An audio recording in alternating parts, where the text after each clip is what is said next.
Hi friends, तो basically बात करेंगे हम दो शेयर होल्डर्स के बारे में। दो शेयर्स जो कि कुछ टाइम में ही अभी आने वाले समय में आपको अच्छे खासे स्टॉक स्प्लिट और बोनस का अनाउंसमेंट कर सकते हैं। और मे भी ज़्यादातर चांसेस तो स्टॉक स्प्लिट के ही हैं। तो आइए चलिए आज की वीडियो शुरू करते हैं। तो बेसिकली इस शेयर के ऊपर हम हैं और शेयर का जो फाइनेंशियल स्टेटमेंट देखेंगे हम, किस तरीके का फाइनेंशियल स्टेटमेंट आप देख सकते हो। कंपनी का जो फाइनेंशियल स्टेटमेंट है अच्छी खासी बढ़ोतरी है। 544 से आप देख सकते हो फाइनेंशियल 25 15 2018 2019 20 2020 21 में थोड़ी सी डिक्रीमेंट आया है कोविड की वजह से। तो इंक्रीजिंग कंपनी है, अच्छे खासे मार्जिन्स के साथ बीट करती है कंपनी। जो इंटरनेट की कंपनी है, आप जानते होंगे इस कंपनी के बारे में। अभी मैं थोड़ी देर बाद आईडी दूंगा। तो कंपनी जो है ग्रोथ ओरिएंटेड कंपनी है और गवर्नमेंट सेक्टर की कंपनी है। आप गेस कर चुके हो तो आप इसका नाम बता सकते हो, डिस्क्रिप्शन बॉक्स में कमेंट कर सकते हो इसके बारे में। और कंपनी जो है बहुत अच्छा काम करती है और इंडियन रेलवे से रिलेटेड कंपनी है, बहुत अच्छी कंपनी है ये। दूसरी कंपनी की अगर बात करें हम, तो बेसिकली अभी ये कंपनी के इंट्रिंसिक वैल्यू से अगर देखें इस कंपनी के, तो इंट्रिंसिक वैल्यू थोड़ी सी कम है, रिटर्न्स ठीक हैं, एंट्री पॉइंट ठीक है, और डिविडेंड अच्छा नहीं देती कंपनी, और रेड फ्लैग एएसएम लिस्ट में है एनईसी के। कंपनी के फाइनेंशियल्स पे चलते हैं। कंपनी के फाइनेंशियल्स अगर देखें तो ये कंपनी भी बढ़ोतरी पे है। रेवेन्यूज़ अच्छे खासा जनरेट कर रही है, इंक्रीजिंग रेवेन्यूज़ हैं इसके, और साल दर साल रेवेन्यूज़ बढ़ते जा रहे हैं। प्रॉफिट मार्जिन भी इसका बढ़ रहा है। तो प्रॉफिट, रेवेन्यू, मार्जिन तीनों बढ़ रहे हैं। मतलब कंपनी फंडामेंटली बहुत स्ट्रॉन्ग कंपनी है, तो इसमें निवेश किया जा सकता है। बट फार्मास्यूटिकल से रिलेटेड कंपनी है, और फार्मास्यूटिकल में आप जानती हो कि कैसी आजकल रैली चल रही है। उसके साथ साथ अभी ड्रॉप बैक भी चल रहा है। बैलेंस शीट अगर देखें तो कंपनी के पास करंट एसेट्स भी अच्छे खासे हैं, वो भी इंक्रीमेंट में है। और इनके पास कैश फ्लो अगर देखें तो कंपनी के पास कैश भी ठीक ठाक ही आ जाता है, बट फ्री कैश फ्लो उतना नहीं है। चलो कोई नहीं। तो कंपनी के बारे में थोड़ा बहुत जान लिया हमने। शेयर होल्डिंग पैटर्न भी अगर देखना चाहता था वो भी देख सकते हैं। शेयर होल्डिंग पैटर्न देखते हैं इस कंपनी का कैसा है।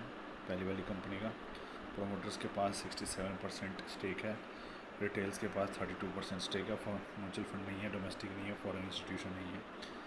अगर दूसरी कंपनी में देखें, प्रोमोटर्स के पास इसकी अच्छी खासी हिस्सेदारी है। अभी 62% के सराउंड है इसकी प्रोमोटर्स की होल्डिंग। अभी कुछ दिन पहले इस कंपनी का OFS आया था।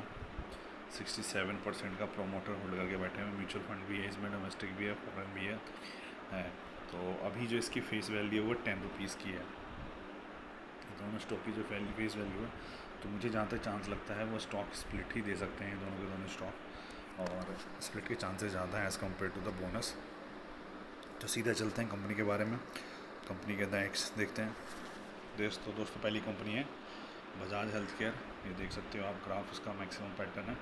अगर इसका हम 1 साल का ग्राफ देखें कंपनी ने ऑलमोस्ट 145% के रिटर्न दिए हैं। अगर हम इसी को 5 साल मैक्सिमम करते हैं तो 9 गुना कर दिया पैसे को इस कंपनी ने।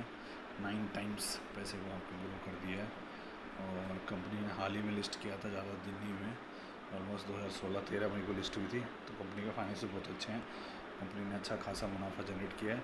और 2DG ड्रग जो कि कोविड-19 में ट्रीटमेंट इस्तेमाल होती है, उसका भी इन्होंने कुछ दिन पहले DRDO से ऑफ़र भी, DRDO से उन्होंने वो भी लिया था, अप्रूवल लिया था इसका। तो कंपनी के फाइनेंस बहुत अच्छे हैं। और कंपनी फार्मास्यूटिकल से रिलेटेड है, तो फार्मा का आपको पता ही है, सेक्टर अभी बूम पे है। थोड़ी सी प्रॉफिट बुकिंग के अलावा अच्छा सेक्टर है ये। उसके बाद दूसरी कंपनी अगर हम देखें तो आप देख सकते हो कौन सी कंपनी है, IRCTC। मेरा फेवरेट स्टॉक है ये इंडियन रेलवे के अंदर। अगर आप इस कंपनी का 1 साल का रिटर्न देखें तो कंपनी ऑलमोस्ट 88% का दिया है। 6 मंथ्स का रिटर्न दी 53। 5 दिन में कंपनी ने 1.68%, एक महीने में कंपनी ने 13% का रिटर्न दिया। ऑल टाइम का अगर देखें कंपनी का, तो ऑलमोस्ट कंपनी ने आपके पैसे को डबल कर दिया है। और वो भी 2019 में ही आई थी कंपनी। 18 अक्टूबर 2019 को इसकी लिस्टिंग हुई थी। तो IRCTC, इसकी भी फेस वैल्यू 10 की है, तो इसके भी चांसेस ज़्यादा स्प्लिट के ही हैं। तो आइडिया लगा सकते हो आप, स्प्लिट ही होगा मेरे हिसाब से। तो इसके अलावा और कोई चांसेस नहीं है। तो जो भी इन्वेस्टर इसके अंदर स्टॉक लेके बैठे हुए हैं, they can basically continue there stock for long term. Short term की कोई गारंटी नहीं है। मंडे को जाते ही खुलते आप इनमें ट्रेड करने मत लगाना। और लॉन्ग टर्म में आप अगर लंबी अवधि के लिए रखोगे तो अच्छी खासी आपको बेनिफिट होगा। तो आशा करता हूँ कि वीडियो आपको अच्छी लगी होगी। Bye bye, take care.